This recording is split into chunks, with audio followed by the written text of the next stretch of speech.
అనసూయ గారు, ఝాన్సీ గారు వీళ్ళు చెప్పినటువంటి విషయం ఏదైతే ఉందో దాన్ని బ్యాక్ చేస్తున్నటువంటి ఎగ్జాంపుల్స్ కూడా చాలా ఉన్నాయి, డెఫినెట్లీ ఉన్నాయి.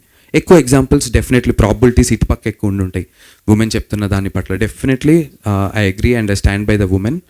But more than all of this I really think కొంచెం యంగర్ ఏజ్ నుంచే I think we should start training people about how to behave. And బయాస్డ్గా అమ్మాయి అబ్బాయిని ఒకటే కాకుండా ఇన్ జనరల్లీ ఒక మంచి వ్యక్తిగా ఎలా బిహేవ్ చేయాలనేటువంటి విషయాలు చైల్డ్హుడ్ నుంచే మనం ఇన్పుట్స్ చేస్తే చాలా మంచిది అని చెప్పి నేను భావిస్తున్నాను. సైక్ సిద్ధార్థ్ జనవరి 1 వస్తుంది కదా, అది ఇంకో మీ మరో సినిమా కూడా వానర్ వస్తుంది. ఎస్, దానికి మీ సపోర్ట్ లేదని కొద్దిగా డైరెక్టర్ కొద్దిగా బాధపడుతున్నాడు. దాని గురించి కూడా మాట్లాడదాం అనుకున్నాను. ఫస్ట్లీ నాకు మొన్న ఒక జర్నలిస్ట్ ఫ్రెండ్ చెప్తున్నారు, 36 years ఆఫ్ ఫిలిం, 36 ఏళ్ళ చలనచిత్ర పరిశ్రమలోన, తెలుగు చలనచిత్ర పరిశ్రమలో, what ever, after a very long time అన్న, 36 ఏళ్లలో, గత 36 ఏళ్లలో ఒక నటుడికి ఒకటే రోజు హీరోగా ఒక సినిమా, అదే రోజు మెయిన్ విలన్గా ఒక సినిమా విడుదలైంది కేవలం మోహన్ బాబు గారికి మాత్రమే కుదిరిందట. అలాంటి ఒక సిచ్యువేషన్, అలాంటి అదృష్టమైనటువంటి ఒక సిచ్యువేషన్గా నేను భావిస్తున్నాను. నాకు కుదిరింది. సైక్ సిద్ధార్థ Jan 1 రిలీజ్ అవుతుంది హీరోగా. అదే రోజు వనవీర అనేటువంటి సినిమా రిలీజ్ అవుతుంది. యాక్చువల్లీ ఇంతకుముందు వానర టైటిల్, ఇప్పుడు వనవీర అని చెప్పి మార్చారు. అదే రోజు రిలీజ్ అవుతుంది. సో ఇమాజిన్, December 25th దండోరా అనేటువంటి సినిమాలో ఆన్సాంబుల్ ఉంది, ఒక 4-5 లీడ్స్ లాగా ఉంటాం. అది హిట్ కొట్టాను. Jan 1 సోలో హీరోగా సినిమా వస్తుంది సైక్ సిద్ధార్థ, ఇది హిట్ అయ్యి విలన్గా, మెయిన్ విలన్గా ఒక సినిమా అది హిట్ అయితే, అంతకన్నా అదృష్టమైనటువంటి నటుడు అసలు ప్రపంచవ్యాప్తంగా ఏ నటుడైనా ఉంటాడన్నా అని నేను చెప్తున్నా. నేను ఆ సినిమా ఎంత హిట్ అవ్వాలని కోరుకుంటున్నానంటే వనవీర, నాకు సెల్ఫిష్గానే మాట్లాడుకుందాం, అన్ని సినిమాలు హిట్ కొట్టాడ్రా వీడు ఏంట్రా అసలు అని చెప్పి తెలుగు ఇండస్ట్రీ అనేటువంటి ఒక పుస్తకంలో ఒక పేజ్గా మిగిలిపోతాను నేను. నందు అనేటువంటి ఒక ఎగ్జాంపుల్. నేను సపోర్ట్ చేయట్లేదు అనేటువంటి విషయం గురించి మొన్న ప్రెస్ మీట్లో మాట్లాడారంటున్నారు. Firstly I respect the producer directors Shantanu గారు అండ్ అవినాష్ గారు, బికాజ్ వాళ్ళు ఎక్కడా కూడా నా పేరు తీయలేదు పాపం. నందు అని చెప్పి ఏమాత్రం చెప్పలేదు. ఆఫ్ కోర్స్ అర్థమైంది, సరే ఇన్ని రోజులు నా పోస్టర్ వేయలేదు, అదే రోజు పోస్టర్ వేసి కూర్చున్నారు, okay, that and all is fine. But I truly have love and respect for them. నా సినిమానే December 12th నుంచి January 1కి పోస్ట్పోన్ అయిందన్న. ఎలా అయితే ఆయన హీరోయిన్ని పెట్టుకుని రోడ్ల మీద తిరుగుతున్నా అన్నారో, నేను మా హీరోయిన్ని పెట్టుకుని ఊర్లు తిరుగుతూనే ఉన్నా. నాకు 102 ఫీవర్ ఉంది, నేను చూపించుకోవట్లే, అండర్ ఐస్ మేకప్ వేసుకొని వచ్చి మీ ముందు మాట్లాడుతున్నా, ట్యాబ్లెట్లు డోలో 650 వేసుకొని వచ్చి మాట్లాడుతున్నాను. సో నాకు కుదిరినంతలో నాకు బాధ లేదు వాళ్ళు అలా మాట్లాడినందుకు. డెఫినెట్లీ ఇప్పుడు రేపు ట్రైలర్ రిలీజ్ పొద్దున్న 10 ఇవాళ సాయంత్రం 4 o'clockకి నాకు మెసేజ్ పెట్టారు, tomorrow we have the trailer launch, please attend అని పెట్టారు. నేను గుంటూరులో ఉన్నా ఆ టైంకి. అక్కడ నుంచి విజయవాడ వెళ్ళా, అక్కడ నుంచి ఇంకో చోట ఎటో వెళ్ళా. నాకు ఇది ఒక వారం ముందు ఉందనుకోండి, నాకు కొంచెం వాటర్ ఇస్తారా, నాకు ఇది ఒక వారం ముందు ఉందనుకోండి అన్న చెప్పారనుకోండి, నేను డెఫినెట్లీ వాళ్ళకి టైం ఇచ్చారనుకోండి, నేను సురేష్ బాబు గారికి, రానా గారికి కూడా చెప్తా, సార్ వాళ్ళకి ఆల్రెడీ కమిట్మెంట్ ఇచ్చాను, వాళ్ళది ఫినిష్ చేసుకుని మనది పెట్టుకున్నామంట. లేదు నందు మీరు లేరా రేపు, నేను చెప్పాను ఫోన్ చేసి ప్రొడ్యూసర్ గారికి, సార్ 10కి నేను అవైలబుల్గా లేను సార్ అని చెప్పాను. అవునా అన్నారు. పోనీ మీరు సాయంత్రం ఎన్నింటికి వస్తారు, మధ్యాహ్నం 2-3 వస్తారా అని ఒకవేళ ఆయన అడుగుంటే వస్తాను పెట్టుకోండానే చెప్పేవాడు. నేను ఐ వుడ్ సపోర్ట్ అన్న. నేను అది అయిన వెంటనే నేను ప్రెస్ మీట్ చూశాను, బాధపడ్డాను, ఫోన్ చేశాను, అరే బ్రో అసలు నాకు ఎటువంటి కోపం లేదు, నాకు only I have love for them, I want Vanaveera to be a blockbuster 2026లో. నేను అవినాష్ గారికి కూడా ఫోన్ చేశాను, ఆయన నాకు దొరకలేదు, కొంచెం బిజీగా ఉన్నట్టున్నారు. సైక్ సిద్ధార్థ ఎగ్స్ వనవీర ఏదన్నా చేద్దాం, ఒక కాన్సెప్ట్ వీడియో చేసి let's push, maybe it is too late, I'm not trying to add moral values to it. నేను అవైలబుల్గా లేను అనే విషయాన్ని నేను దాక్కుని లేదు, నేను అదేం చెప్పట్లేదన్నా, కుదరలేదు. మీరు పోనీ నేను చెప్పేది అబద్ధం అయితే, ప్రతిరోజు ఇన్స్టాగ్రామ్లో నా స్టోరీస్ చూస్తే ప్రతిరోజు ఏదో ఒక ఊరు, వరంగల్, కర్నూలు, కడప, విజయవాడ, గుంటూరు, రాజమండ్రి ప్రతిరోజు తిరుగుతూనే ఉన్నా, ఓకేనా. అండ్ ఇంకోటి ఆ సినిమా, అండ్ ఇంకోటి కమిట్మెంట్ గురించి నేను చెప్తాను యాజ్ అన్ యాక్టర్గా అన్న. లేట్ అవుతుంటే క్షమించండి బ్రదర్, ఏమనుకోకండి. చాలా ఇంపార్టెంట్. ఎందుకంటే నా మీద టక్కన ఒక మాట అనేసరి మీడియాలో అది క్యారీ అయిపోతుందని నాకు కూడా భయం ఉంది. కమిట్మెంట్ గురించి చెప్తున్నా.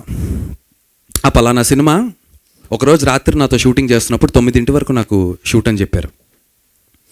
9 దాటి 12 నాకు నెక్స్ట్ డే పొద్దున్న 4 o'clockకి నేను చేస్తున్నటువంటి ఇంకో cinema sunrise call sheet అంటారు. అంటే 3:30కి విత్ మేకప్ ఉంటే 4 o'clock 4:30కి కెమెరా పెట్టుకుని రెడీగా ఉంటే కరెక్ట్గా సన్ రైజ్ వస్తున్నప్పుడు షూట్ చేయాలి. 12 అయింది, 1 అయింది, 2 అయింది. నేను 9 వరకు ఇచ్చాను ఆ కమిట్మెంట్. రాత్రి 2 అయింది. నేను చెప్పా, బ్రో అవ్వేలా లేదు బ్రో, నాకు పొద్దున్నే వెళ్ళిపోవాలి కదా, ఇది ఫినిష్ అవ్వదు, పొద్దున్న 5 వరకు 6 వరకు మీరు అడుగుతున్నారు, నేను అక్కడ కమిట్మెంట్ ఇచ్చాను అన్నా. అవునా, మరి నెక్స్ట్ డే పెట్టుకోవాలి అన్నారు. నేను చేస్తాను బ్రో అన్నా. కానీ వాళ్ళు ఇచ్చిన టైం కన్నా ఎక్స్టెండ్ అయింది షూటింగ్, వేరే విషయాల వల్ల అయినప్పటికీ కూడా యాజ్ అన్ యాక్టర్గా నా కమిట్మెంట్ ఏమి ఉండాలంటే, నేను నెక్స్ట్ డే వచ్చినప్పుడు ఆ ఎక్స్ట్రా డేకి నేను ఛార్జ్ డబ్బులు నేనేం తీసుకోలే. నేను పర్ డే బేసిస్ మీద ఆ సినిమా మాట్లాడుకున్నా. They were very very good for that. నాకు డబ్బులు ప్రతిసారి ప్రిసైజ్గా ఇచ్చారు. కమిట్మెంట్ యాజ్ అన్ యాక్టర్గా ఎక్స్ట్రా డే నేను షూట్ చేసిన దానికి బికాజ్ నేను ఆ రోజు అవైలబుల్ లేదు కాబట్టి I said okay do it. అంటే యాజ్ అన్ యాక్టర్గా నా కమిట్మెంట్ చెప్పడానికి చెప్తున్నాను. 2 ఆ సినిమా ఓన్లీ కమిట్మెంట్స్ అగ్రిమెంట్స్ మాట్లాడుకుంటే నా దగ్గర అగ్రిమెంట్ ఉంది. ఆ సినిమా కమిట్మెంట్ 2-3 months బ్యాకే అయిపోయింది యాక్చువల్గా. ఇప్పుడు నేను ఎప్పుడో రేపు పొద్దున్న 2 ఏళ్ల తర్వాత 3 ఏళ్ల తర్వాత వచ్చిన సినిమా ఆగింది, ఆ రోజు నువ్వు చేయాలి అంటే అది హ్యూమన్ లెవెల్లో చేయటమే. అగ్రిమెంట్ లెవెల్గా రూల్ పరంగా వెళ్తే నా అగ్రిమెంట్ అయిపోయింది, క్లోజ్. అయినా కమిట్మెంట్ లెవెల్లో ఏంటి అంటే కనుక కుదిరినంతలో అన్న. ఎంత ఇప్పుడు ఆమ్ని ప్రెజెన్స్లా నేను ఉండలేను. ఒక పక్క దండోరా, ఒక పక్క సైక్ సిద్ధార్థ, ఒక పక్క వనవీర. యాక్చువల్గా మా అగ్లీ స్టోరీ ప్రొడ్యూసర్స్ కూడా December 25th రిలీజ్ చేస్తా అన్నారు సినిమా. నేను కాళ్ళ వెళ్ళబడి సినిమాని 2-3 నెలలు పోస్ట్పోన్ చేయించుకుని డైరెక్ట్ ప్రొడ్యూసర్స్కి చెప్పి, సార్ ఏమన్నా వడ్డీలు ఏమన్నా ఎక్స్ట్రా పడుతుంటే ఏమన్నా అటు ఇటు అయితే నేను చూసుకుంటాను అంటే అలాంటి ధైర్యం ఇచ్చా. ఇమాజిన్ సోలో హీరోగా నాకు అగ్లీ స్టోరీ కూడా రిలీజ్ ఉంటే అంటే నేను ఏం చేయగలుగుతా?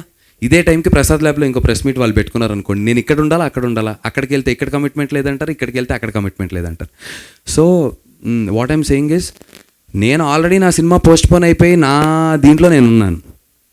అండ్ దానికి జరిగినటువంటి ఈవెంట్స్ 2 ఈవెంట్స్లో రెండింటికి ముందు రోజు ఇన్ఫామ్ చేశారు. నాకు ఒకవేళ వారం రోజులు అగ్రిమెంట్లో ఉంటుంది sir, you have to inform the actor 1 week prior to the promotional activities in terms of ఏదో ఉంది ఇంగ్లీష్లో, నేను చూపిస్తాను, నేను పెట్టుకున్నా ఎందుకైనా మంచిది అని.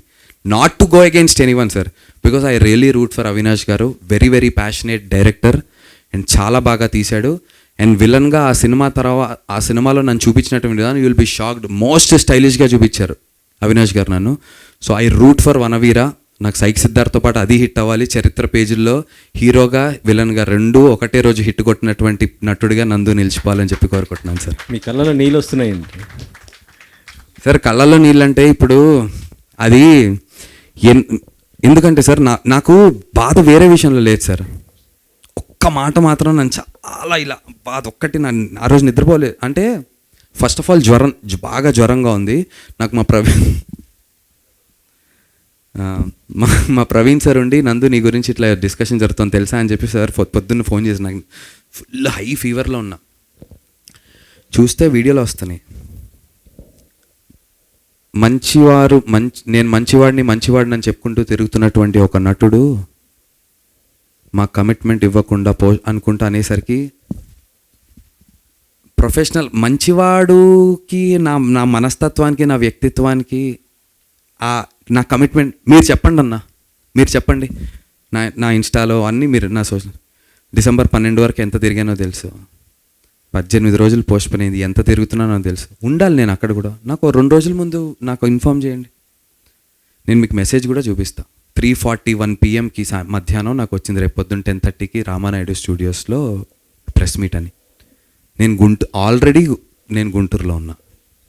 లేదు నేను హైదరాబాద్లో ఉండుంటే పోనీ నందు రేపు ఓకే నాకు నువ్వు ఖచ్చితంగా కావాలి అబ్బాయి, ప్రెస్లో చెప్పటం కాదు, నువ్వు కావాలి, ఏంటిది నాన్ సెన్స్, నాకు డబ్బులు తీసుకుని నాటకాలు చేస్తున్నావా, రా వస్తా అన్న, నేను ఇక్కడ ఉన్నా కదా, ఇది మానుకొని రావాలన్నా పొద్దున్న వచ్చేసరికి 12-1 గంట అవుతుంది, మీరు కొంచెం 3 గంటలు పోనీ నన్ను నేను ఉన్నాను అని చెప్పాను. అవునా ఓకే అన్నారు, అంతే.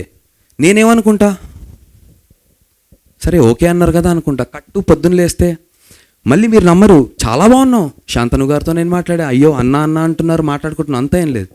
ఓకే ప్రెస్ మీట్లో వాళ్ళకు ఒక ఎమోషన్ ఉంటుంది పాపం, డబ్బులు, సినిమా, తన కష్టం, వాళ్ళ నాన్నగారి కళ. కమిట్మెంట్ పరంగా సార్ యాక్టర్గా మాత్రం నేను చెప్తున్నాను, ఒకవేళ ఆ మాటలు కనుక నందు కమిట్మెంట్ విషయంలో ఫెయిల్ అయ్యాడు, నేను ఫెయిల్ అవ్వలేదు సార్. నేను ఎక్స్ట్రా డే షూట్ చేసినా కుదరక షూటింగ్ వేరే విషయాల వల్ల లేట్ అయినా నేను మాత్రం డబ్బు తీసుకోకుండా పనిచేయడానికి సిద్ధపడ్డాను. అండ్ ఓన్లీ డబ్బులు తీసుకుని ప్రమోషన్స్కి కూడా డబ్బులు తీసుకున్నారు కదా, ప్రమోషన్స్కి ఎందుకు రావట్లేదంటే ఇప్పుడు మీరున్నారన్న, ఫర్ ఎగ్జాంపుల్ ప్రెస్ మీట్కి మీకు డబ్బులు ఇవ్వాలనుకోండి మీరు ఇక్కడికి రావడానికి, ఫర్ ఎగ్జాంపుల్ చెప్తున్నాను. లెట్సే మీకు 20,000 25,000 50,000 ఏదో ఒక మనిషికి నేను సమ్ ఎక్స్ అమౌంట్ ఇవ్వాలి, ఓకేనా? నేను మీకు ఆ ఎక్స్ అమౌంట్ ఇచ్చి అన్న రండి మీరు ప్రెస్ మీట్కి అని మిమ్మల్ని పిలిచాను. మీరు వచ్చి ఇక్కడ కూర్చున్నారు, 10 అయింది, 11 అయింది, 1 గంట అయింది, 4 అయింది, 5 అయింది, రాత్రి 9 గంటల వరకు మీరు ఇక్కడ కూర్చున్నారు. మీకు ఇంకో ప్రెస్ మీట్ ఉంది, మీరు వెళ్ళారు. నేను రేపు పొద్దున్న ప్రెస్ మీట్ పెట్టి అదేంటి మీకు నిన్న డబ్బులు ఇచ్చాగా మీరు ఎందుకు రాలేదు, ప్రెస్ మీట్కి మీరు ఎందుకు ఉండలేదంటే మీరు ఏం చెప్తారు? కమిట్మెంట్ లేదా మీకు, ఉందా? ఇది ఒకటే ఆన్సర్ చేయండి. కమిట్మెంట్ ఉందా లేదా మీకు? ఎవరైనా ఆన్సర్ చేస్తారా? మీరు ఎగ్జాంపుల్ అన్నా, నేను సరే మీరు నటుడుగా, నేను డైరెక్టర్ని, మీ డేట్ నేను తీసుకున్నాను నటుడుగా, సరే ఇది రిలీజ్ చేద్దాం, నేను డైరెక్టర్ని, మీరు నటుడు ప్రొడ్యూసర్ని, మీకు డబ్బులు ఇచ్చా, వచ్చి మీరు ఇవాళ షూటింగ్ చేయాలి అని మీకు డేట్ ఇవాళ బ్లాక్ చేశా. ఇవాళ వచ్చారు, రేపు వచ్చారు, ఎల్లుండి వచ్చారు, మీ షార్ట్ తీయట్లే. నేను 10 రోజుల తర్వాత, వారం రోజుల తర్వాత నేను ఒకటి ఫిక్స్ అయ్యి షూటింగ్ పెట్టుకుని, ఏంటి మీరు రావాలి కదా ఆ రోజు మీరు ఎందుకు రాలేదని మిమ్మల్ని అడిగా. ఇంకటన్నా ఏంటి రాలేదు మీరు, మీకు కమిట్మెంట్ లేదు అని నేను ప్రెస్ మీట్ పెట్టా. మీకు కమిట్మెంట్ ఉందా లేనట్ట? తప్ప ఎవరి సైడ్ ఉన్నట్టు? సమయం అన్న, టైము ఏం చేయలేము, వాళ్ళ తప్పని నేను అనట్లా. టైము అమ్మ 12వ తారీఖు సినిమా, నాది 1వ తారీఖుకి వెళ్ళటం ఏంటి, 25కి వస్తా అన్న 12వ తారీఖు ఆ సినిమా రిలీజ్ అయిపోయి ఉంటే అన్న, నేను శాంతను గారు ఒక మాట అన్నారు, ఆ అబ్బాయికే ప్లస్ అవుతుంది కదా అండి ప్రెస్ మీటుల్లో కనిపిస్తే అన్నారు. 100% ప్లస్ అవుతుంది, నేను చెప్పిన మాట కరెక్ట్. నేను లేను, నాకు నా గీత అంటుంది, అరే ఒక్కొక్క సినిమా ఒక్కొక్క నెల అంటే 3 నెలల పాటు మీడియాలో నువ్వు కనిపించేవాడు, ఎంత పబ్లిసిటీ అంటుంది. నాకు వారంలో అయిపోతుంది మొత్తం అంతా. నాకు బాధే కదా. ఇమాజిన్ దండోరస్ బ్లాక్ బస్టర్, మీరు అందరు వచ్చి నాతో నన్ను ఎత్తారు, నన్ను పొగిడారు, ఇంత చేశారు. సక్సెస్ మీట్ రోజు నేను ఉండి ఆ ఒక్కదానికైనా వచ్చి కొట్టాను దండోరా నేనే నటుడిని అనొచ్చుగా. నేను లేను, నేను ఊర్లో లేను. ఎంత బాధ వేసింది తెలుసా? అరే నీ అమ్మ, మనకి పేరు వచ్చిన సినిమా, మన గురించి మీడియా మొత్తం మాట్లాడుతున్న సినిమా, అందరు నేను ఆ రోజు మీడియా ప్రెస్ సక్సెస్ మీట్లో ఉంటే మీరు అందరూ ఇప్పుడే అంటారు సక్సెస్ కంగ్రాట్స్ అంటున్నారా, ఆ రోజు 100 మంది సక్సెస్లు చెప్పేవారు కంగ్రాట్స్. ఆ ఫుటేజ్ నాకు ఎంత హెల్ప్ జీవితంలో, ఎంత. ఆ తర్వాత మంచి మంచి డైరెక్టర్లకి, తరుణ్ భాస్కర్ గారికి, సందీప్ రాజ్ గారికి, మిగతా మన రాజు వెడ్స్ రాంబాయ్ డైరెక్టర్ గారికి అందరికీ సినిమా వేశారు ఏఎంబీలో. నేను లేను.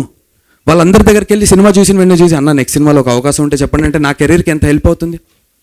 నేను ఓన్లీ ఫుటేజ్ కోసమే, నా కోసమే సెల్ఫిష్గా చూసుకోవాలనుకుంటే ఓన్లీ సైక్ సిద్ధార్థ్ నేను లేను. కమిట్మెంట్ అన్నా, నా కమిట్మెంట్ నేను కమిట్ అయిపోయాను. ఇక్కడ మీరు ఒక రిలీజ్ డేట్ అనుకున్నారు, మీరు అనుకున్న టైంకి నేను లేను. నాకు అడ్జస్ట్ చేసి మీరు కొద్దిగా టైం ఇవ్వండి, నేను వస్తా. తప్పైతే చెప్పండి. నేను నిజంగా నేనేమంటున్నా, నేను నా నా యాక్ట్స్ని నేను బ్యాక్ చేసుకోవట్లేదు, మోరల్ వాల్యూస్ యాడ్ చేయట్లేదు. మీడియా నుంచి చెప్పండి నందు లేదమ్మా నువ్వు తప్పు చేసావు అంటే నిజంగా నేను నేర్చుకోవడానికి సిద్ధంగా ఉన్నా. గాడ్ ప్రామిస్ చెప్తున్నా, తల్లితోడు. నాకు తెలియట్లే అన్న ఈ సిచ్యువేషన్ ఎవరికి వస్తుందన్న. ఒక పక్క క్యారెక్టర్గా హిట్ కొట్టాం, ఒక పక్క సురేష్ బాబు గారు ఏమో సోలో హీరోగా సినిమా రిలీజ్ చేస్తున్నారు, ఇంకొక పక్క విలన్గా ఒక పెద్ద సినిమా, మంచి సినిమా వస్తుంది. ఈ వారం రోజుల్లో ఎటు వెళ్ళాలి, ఏం చేయాలి, నాకు ఫస్ట్ టైం కదా ఈ సిచ్యువేషన్. పోనీ ఇలాంటి సిచ్యువేషన్లో ఒక 10 మందికి జరిగింది, you have to lead by this example రా అంటే నేను దాన్ని పాటిస్తా. నాకే తెలియట్లేదు. కానీ ఆఫ్ ఆల్ దిస్ నాకు నచ్చింది ఒకటి ఏంటంటే my love and respect towards Avinash bro and Shantanu గారు. ఏంటంటే పాపం నా మాట తీయలేదు వాళ్ళు, నా పేరు కూడా వాడలేదు, నాకు ఏమన్నా డ్యామేజ్ అయిపోతుందేమో అని చెప్పి. So I love you boys, thank you so much. And ఇదేదో I'm not making it up for you guys. ఏమాత్రం అవకాశం ఉన్నా I would have done it. But commitment విషయంలో మాత్రం నేను ఏ రోజు తప్పు చేయను. నా కమిట్మెంట్ 100% ఇస్తాను. It's a promise. Thank you. జై హింద్. Thank you. నన్ను bro, first of all congrats bro. Dandora అయితే ఒక రేంజ్లో పర్ఫార్మెన్స్ అదరగొట్టారు. ఈ సినిమాలో సైక్ సిద్ధార్థలో ఒక డైలాగ్ ఉంటుంది, man is enough for needs not enough for his greeds అనేసి. అంటే మీ అభిప్రాయం ఏంటి బ్రో? అవసరాలకు సరిపడే జీవితం మీద మీ అభిప్రాయం ఏంటి అంటే ఏం చెప్తారు? 100% బ్రో. మనిషికి అవసరానికి సరిపడా, మన అవసరం ఏంటి అనేది మనకు తెలుసుకుంటే మనకు అవసరానికి సరిపడా చాలా ఉంటుంది. కానీ మన ఆశకి సరిపడా ఏ రోజు ఉండదు. ఎందుకంటే ఆశకి హద్దు లేదు, మనిషికి సిగ్గు లేదు అంటారు. ఎందుకు నవ్వుతున్నారు? నేనేమన్నాను? ఆశకి హద్దు లేదు, సిగ్గు లేదు అన్నాను. మనిషికి. నేను అదే అన్నాను, బ్రో నవ్వుతున్నారు. సో ఆశ అనే దానికి, అవసరానికి ఒక లిమిట్ ఉంటుంది బ్రో. అవసరం ఏంటి? 3 పూట్ల భోజనం చేయాలి, కడుపు నిండింది. 3 పూట్ల భోజనం చేయాలి, కడుపు నిండింది, దాహం వేస్తుంది, ఒక చెంబు నీళ్ళు తాగిన తర్వాత దాహం తీరింది, ఓ 8 గంటలు పడుకున్న తర్వాత ఇంకా నిద్ర లేచేస్తాం. అంటే అవసరానికి సరిపడా ప్రతిదీ, డబ్బు, ఇంట్లో వాళ్ళకి ఇది చేయాలి, ఈఎంఐ ఇంత కట్టుకోవాలి మనం, ప్రతిదీ ఒకటి ఉంటుంది. ఇది ఆశ, ఇది అవసరం. ఆశ, నాకు BMW కార్ కావాలి, నాకు హెలికాప్టర్ కావాలి, నేను వెళ్ళి నారదుడితో పైన క్లౌడ్స్ మీద కూర్చుని నేను ఇంకా దానికి ఆశకి అంత ఉండదు, నీకు ఏదైనా వెళ్తుంటుంది. సో ఆ థీమ్లోనే సైక్ సిద్ధార్థలో ఉన్నటువంటి సెకండ్ హాఫ్ ఉంటుంది. అందు గురించి ఆ డైలాగ్ అది క్యాజువల్గా వరుణ్ చాలా వెరీ క్యాజువల్గా అంటూ ఉండేవాడు సెట్లో. అంటూ ఉంటే నేను ఒకరోజు పిక్ చేసి దాన్ని రిపీట్ చేయడం స్టార్ట్ చేశాడు. అండ్ నాకు కూడా నచ్చి ప్రతి సిచ్యువేషన్లో అది యాడ్ చేయడం చేసాం. సో యా, స్క్రిప్ట్ కంటే సిచ్యువేషన్కి ఎక్కువ బలం ఉంటుంది, నేను అందరికి చెప్పబోతున్నాను. సో ప్లీజ్, స్క్రిప్ట్కి ఒక బలం ఉంటుంది, బట్ సిచ్యువేషన్కి అన్నిటికంటే ఎక్కువ బలం ఉంటుంది. ఆ సిచ్యువేషన్ వల్ల ఏమని జరగవచ్చు, ఆ సిచ్యువేషన్లో వచ్చిన ఒక గ్రేట్ డైలాగ్ అది. అండ్ ఈవెన్చువల్లీ అది మూవీకి ఒక థీమ్ లాంటిది అయింది. బట్ మీరు కూడా వెళ్ళి కనుక్కోండి ఆ థీమ్ ఏంటో మూవీది. You may find a different theme too. Please నాకు కూడా చెప్పండి ఆ థీమ్ ఏంటో. I'm very open to listening. Yeah, thank you so much. Madam, ఏంటి మేడం చెప్పండి. హాయా,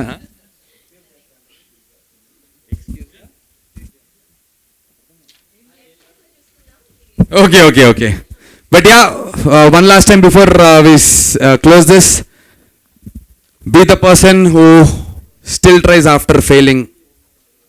And Psych Siddhartha lo unnatuvanti Siddharth still tries after failing, and that's when he wins. That's about our second half. And first half of Psych Siddhartha full Psych PS5 PS6 gaming జోన్లో ఉంటుంది.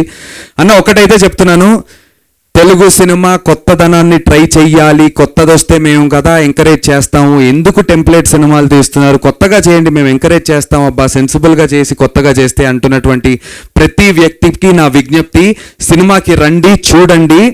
100కి 100% నేను చెప్తున్నాను, కొత్తగా లేకపోతే నేను అందరు director లాగా చాలా చెప్పచ్చు, ఛాలెంజ్ చేయొద్దని చెప్పి మన మారుతి గారు చెప్పారు, మిగతా అన్నిటిని కన్సిడర్ చేస్తూ చెప్తున్నా. అన్న కొత్తగా లేకపోతే పర్సనల్గా కలిసి మళ్ళీ చెప్తున్నా, ఓపెన్గా మీ అందరినీ ఎదుర్కొంటా, సమాధానం చెప్తా, అడగండి అన్న, నేనే మైక్ ఇస్తా, నేనే ఆన్సర్ తీసుకుంటా. 31st నైట్ ఫుల్ జోష్లో ఉంటారు. ఇదొకటైతే ఉంది. 31వ తారీఖు రాత్రి బాధ్యతగా ఉండండి, ఇంటికి సేఫ్గా వెళ్ళండి. డ్రైవ్ యూ లాంటి యాప్స్ ఉన్నాయి, డ్రైవర్లను బుక్ చేసుకుని ఇంటికి వెళ్ళండి, ట్రిపుల్ రైడింగ్లు చేయకండి, సేఫ్గా ఇంటికి చేరుకోండి. జనవరి 1వ తారీఖు పొద్దున్న లేవండి, గుడికి వెళ్ళి దండం పెట్టుకుని, నేను మార్నింగ్ షోలకు ఏమీ ఎక్స్పెక్ట్ చేయట్లేదు, గుడికి వెళ్ళి దండం పెట్టుకుని మంచి లంచ్ చేసి మ్యాట్నీల నుంచి వచ్చి సైక్ సిద్ధార్థ అని celebrate psych Siddhartha this Jan 1st new year with psych Siddhartha. New film, new vibe, new year అన్న. తెలుగు సినిమాకి మళ్ళీ చెప్తున్నా, కొత్తగా అటెంప్ట్ చెయ్యండి అని కోరుకునే ప్రతి మీడియా ప్రతినిధికి, ప్రతి రివ్యూవర్కి, ప్రతి క్రిటిక్కి psych Siddhartha will satisfy them అన్న. 31st ప్రీమియర్స్ ఏమైనా వేసే ప్లాన్ ఉందా? మీరు అందరూ వస్తారంటే 100% నేను ప్రీమియర్ చేయడానికి సిద్ధం. సినిమా చూసి ఆ నైట్ పార్టీ ఓకేనా? December 31st నైట్ ప్లాన్ చేస్తే ఓకేనా? మరి మీడియా మిత్రులందరూ బాగుంటుంది sir. Praveen sir, Rajeev Ranjan sir, Venkat Siddhareddy sir, mister Shiva bro, ఏమండి డబ్బులతో బాబు పార్టీ అంటున్నారు. హలో, షో ఒకటి కాదమ్మా, షో తర్వాత హ్యాపీ న్యూ ఇయర్ సెలబ్రేషన్స్, దాని గురించి సరదాగా మేము అందరం జస్ట్ ఏం లేదు, ఒక్క 4 ముద్దలు తిని మాట్లాడుకుంటాం అంతే. లేదన్నా, ఒకవేళ నిజంగా నేను మాట్లాడతాను మన పిఆర్ఓస్తో, మన మీడియా మిత్రులు అందరూ ఉంటారంటే I would love to celebrate the new year with you, start my new year with you. బాగుంటుంది. ఉంటారు అంటే చాలా హ్యాపీగా చేస్తామన్నా.